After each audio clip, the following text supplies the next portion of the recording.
Kaixo. Fase honetako lanei ekin aurretik, garrantzitsua da gida didaktikoa izango litzatekeenaren zirriborro txiki bat egitea. Ez da inora igo behar.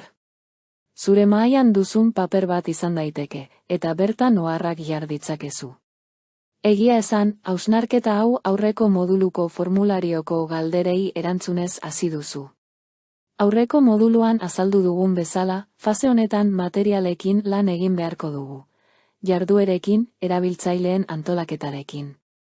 Eta lanean hasi aurretik, ona da norabidea markatzea. Prestakuntza bat diseinatzeko ikuspegi asko daude.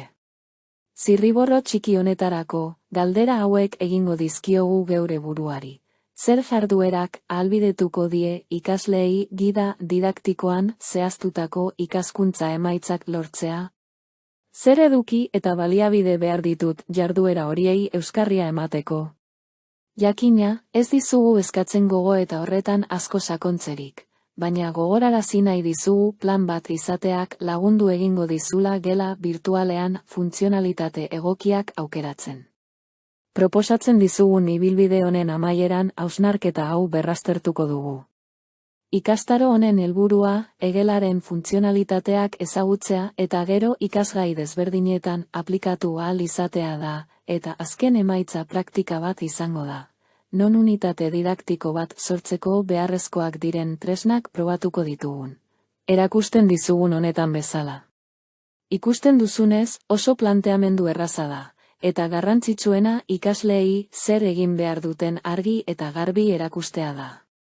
Lan hau egiteko, hainbat dokumentu eta testu praktika ikastarora igo beharko duzu. Ez da beharrezkoa dokumentu horiek atzetik lan handia izatea, aurretik duzun dokumentu bat izan daiteke. Gainera, baliabide batzuk baliagarri izan dakizkizuke. Adibidez, testu osagarri bat behar baduzu, getlorem.com orria erabil dezakezu eta paragrafo, hitz eta abar kopuru bat eskatu. Pixabay errepositorioa ere baduzu irudiak aurkitu eta horrietan sartzeko. Web-ean argitaratzeko irudi tamaina egokienak hauta daitezke. Ez hartu handienak, ez direlako kabituko eta deskarga motelduko dutelako. Eskerrik asko.